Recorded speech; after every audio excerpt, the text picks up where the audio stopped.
देखिए चिट्ठी आपकी है। हाँ मेरी है, क्यों क्या बात है? नीचे मेज में बाबू कह रहे थे ये चिट्ठी उनकी है। अरे ब्योमकेश बख्शी कोई और भी है क्या? उन्होंने अपना नाम ब्योमकेश बोस कहा। नीचे मेस में ब्योमकेश नाम का कोई आदमी है? ऐसा तो कभी सुना नहीं। ठीक है। किसकी चिट्ठी है?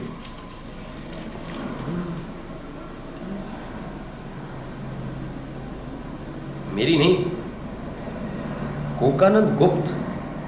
अजीब नाम है। देखूं?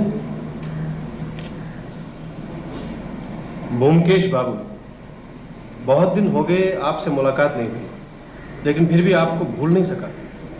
फिर से मुलाकात करने की तमन्ना आज भी जिंदा है। आप क्या मुझे पहचान पाएंगे? क्या पता बरसों बाद मुलाकात होगी, शायद इस नाचीज को भूल गए होंगे। लेकिन मैं आपको कभी नहीं भूलूंगा। आपका मैं बहुत बहुत कर्जदार हूं।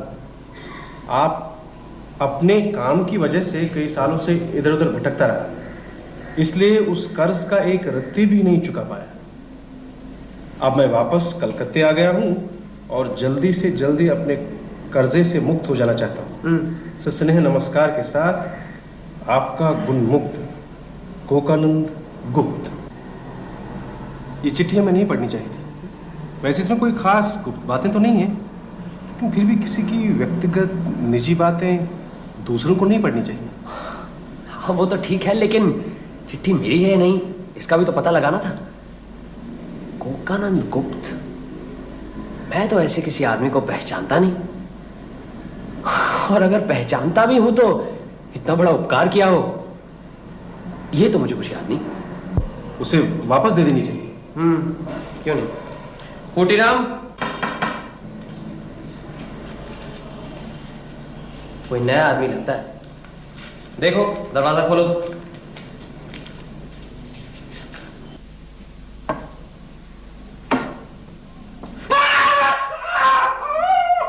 नमस्ते, मेरा नाम ब्योमकेश बोस है। एक चिट्ठी। भाई आइए, आपकी चिट्ठी भिजवा ही रहा था। अच्छा वो आप आ गए, बुरा ना मानिए, मैंने अपनी समझकर पढ़ ली।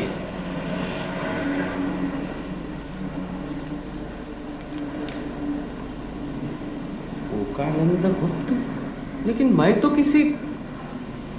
आपने पढ़ी है ना चिट्ठी? हाँ पढ़ी है। पोस्टमैन कह जरूर रहा था कि आप नीचे मेस में रहते हैं, लेकिन ये चिट्ठी मेरी नहीं है। मेरा नाम ब्योमकेश बख्शी है। आपको कौन नहीं जानता, आप तो हमारी बिल्डिंग की शान है। लेकिन ये चिट्ठी मेरी है या नहीं कुछ समझ में नहीं आ रहा है। खैर जब आपकी नहीं है तो मेरी होगी।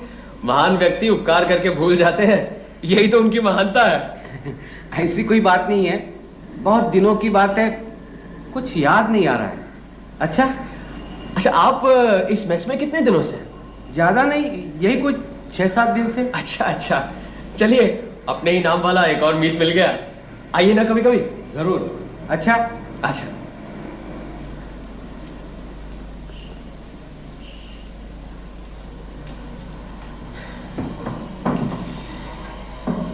इस 2 नंबरी ब्योमकेश को कभी देखा है तुमने? कभी नहीं, पहली बार ही शक्ल को देख रहा हूं। तुम्हें क्या लगता है? इसकी चाल कुछ पहचानी हुई सी लगती है मुझे। हमें तो माचिस चोरी का केस सुलझाना है। समझ लो, जिस जंगल में कोई शिकार ही ना हो वहीं से शेर मार कर लाना है। क्या बात है, आज इतने उतावले से घूम रहे हो? क्या बताऊं, मन को एक रास्ते पर नहीं ला पा रहा, इधर उधर भटक रहा है। जब इतनी बड़ी जिम्मेदारी ले ली है तो मन पर काबू रखना चाहिए। मैं क्या जानबूझकर भटक रहा हूं? आज सुबह की वो चिट्ठी, कोकानंद गुप्त, ध्यान उसी तरफ जा रहा है।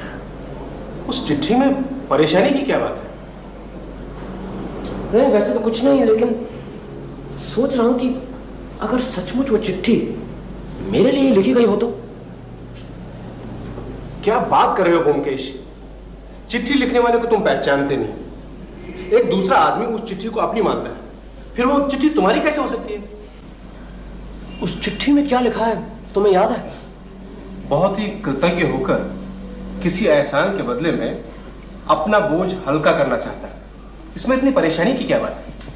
अच्छा चलो अब सो जाओ, कल सोचना क्या करना है। अजीत, मुझे लगता है कि जिसने प्रोफेसर देव कुमार की डीएसएलआर चुराई है वही मुझे मार डालना चाहता है। कितनी बार कहा है पुलिस में रिपोर्ट दर्ज करके रखना, मेरी तो कुछ सुनते ही नहीं हो। अजीत ये काम तुम ही कर डालो ना। वो मुझे हमेशा के लिए ठंडा कर देना चाहता है। अच्छा मान लो मैं खुद ही मर जाऊं। भाई काफी रात हो गई, मैं चलता हूँ। अरे सुनो तो सही, तुम मेरी बात नहीं समझ पा रहे। मैं कह रहा हूं कि जो मुझे मार डालना चाहता है, अगर उसके मारने के पहले ही मैं मर गया तो क्या?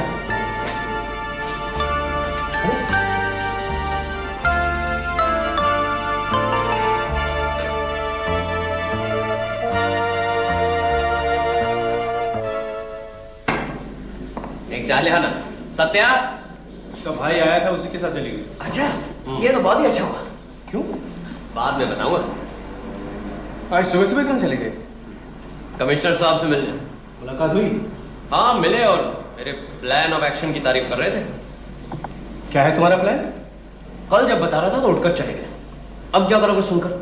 अच्छा वो प्लान, तुम सचमुच मर गए? हाँ वही। कल इसलिए चला गया था क्योंकि तब रात के 11 बजे थे। कमिश्नर साहब तो सुबह सुबह ऑफिस आए होंगे, वो कैसे सोते? इसीलिए उन्हें मजबूरन सुनना पड़ा। सुना भी और खुश भी हुए। हम्म